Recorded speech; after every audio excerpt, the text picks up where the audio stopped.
In the last video I did on the functions, I had a disclaimer at the start, so feel free to go back and watch that. To summarize it, don't worry too much about the functions, listen to lots of other people about them, and my descriptions are my individual way of understanding them. Certainly not exhaustive, and very rambling. I'll also ask you to subscribe at the start, just so when you hear me say it at the end, you feel twice as guilty if you don't. Analysis versus action. This is an example where the description of the functions, being introverted or extroverted, is actually quite useful for understanding them. Although it's simplified, you can think of TE as being more outwardly focused and TI being more inwardly focused. As I've said before, I think the TE DOMs, so ENTJs and ESTJs, are the most active types, and TE, the most active function. You might think that title would belong to extroverted sensing instead, but you can enjoy SE-like activities in a passive way. For example, you can just be laying back and okay, probably shouldn't use that example.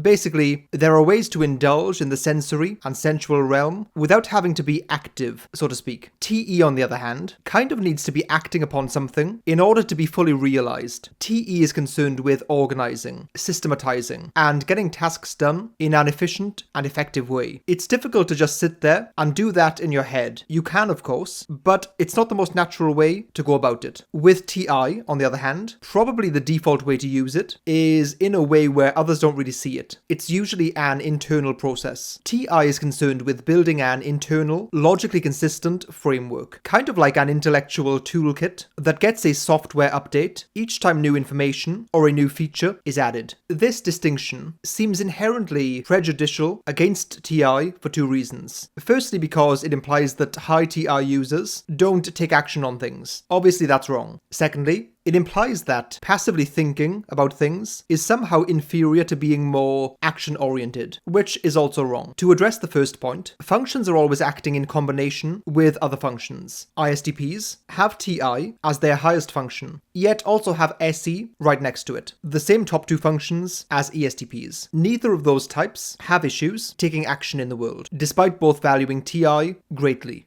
INTPs are also TI DOMs, but there is a reason why they're often seen as the archetypical intellectuals and are nicknamed the thinkers. Their TI is happening in combination with NE lots of the time, but also they don't value SE or FE that much. Two functions that in various ways get you out of your head, or sometimes out of your room even. Regarding the second point, there is a market for everything. There is never going to be a shortage of people who make their way in the world simply by thinking, then speaking about, writing about, teaching based on, or advising based on those thoughts. So having valued TI is not the same as saying that you don't do anything. Often functions denote preferences and priorities. TE, on average, is aimed more towards taking action and having some kind of external impact on something, whereas TI can be done in a very internal and private way, in a way that no one else will see or be aware of. Cognitive function combinations. I want to make a quick note here of something that many people will experience when typing themselves or other people. That is, not being able to tell whether you're seeing one function or a combination of functions together. For example, just now I talked about TI and SE. If you are logically analyzing things, then taking action by using TI and SE, isn't that going to look a lot like TE? The answer is yes. To me, TE has a very particular flavor, one that I often don't capture in words very well, sadly, but I'll try to do that when comparing them in the next section.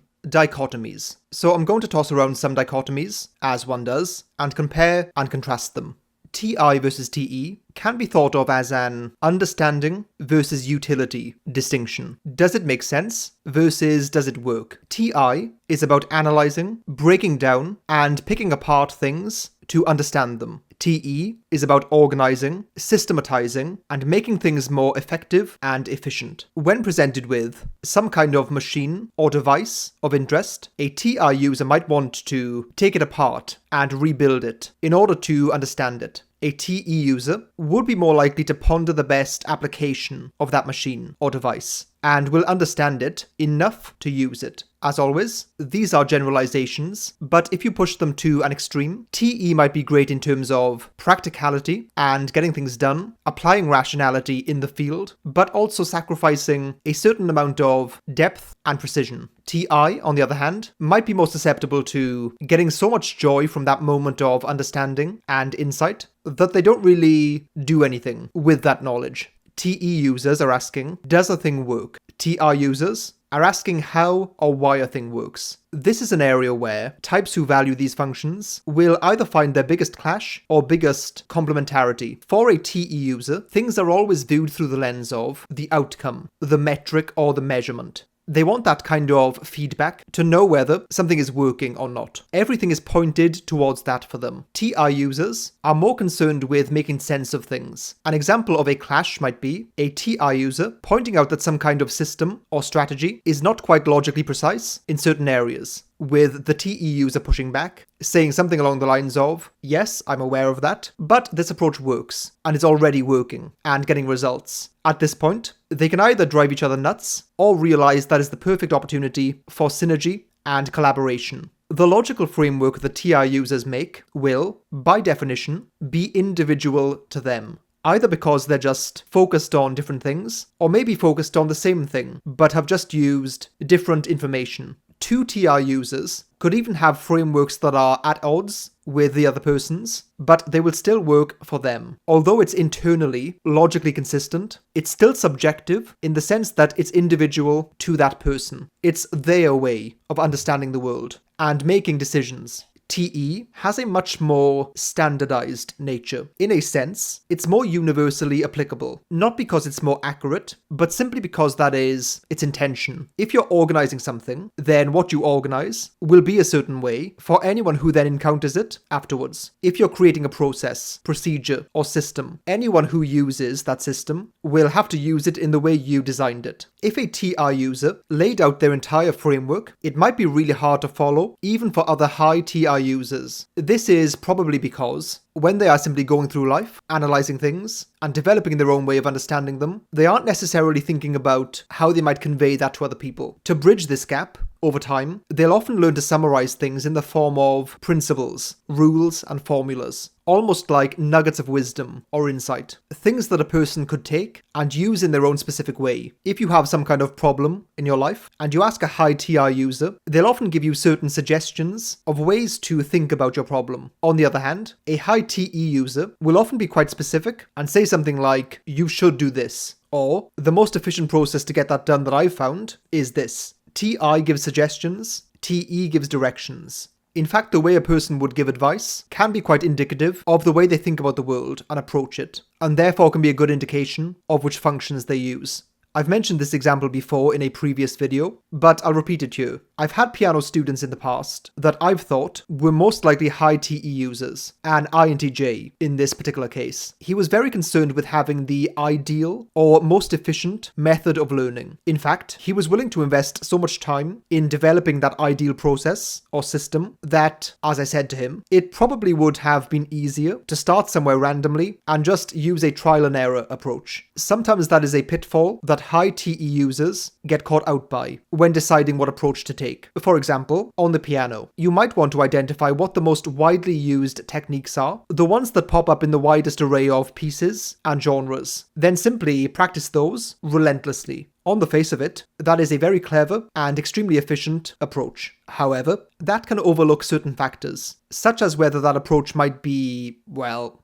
mind-numbingly boring, and therefore more off-putting, and more likely to make you want to give up. Having a perfectly crafted method that might overlook the more human factors involved is a mistake they're prone to, kind of like that comical archetype of a boss or leader that expects their people to work like cogs in a machine, or like robots. It's important to note that they make that mistake with themselves too, though. They assume that they will work in a machine-like way, because often they can, but they might push themselves way too hard as a result. Showing your workings. Most people have probably encountered this notion of showing your workings on a test or exam. In maths, I remember getting so-called method marks, where you'd get graded for using the right process, even if you messed up at some point and got the wrong answer. For example, if a question had 4 marks to potentially give, and you got 3 steps of the process right, but got the wrong answer, you'd still get those 3 marks. An archetypical TI versus TE conflict would be a TI user having their own method of working out a problem, probably put together from a patchwork of sources,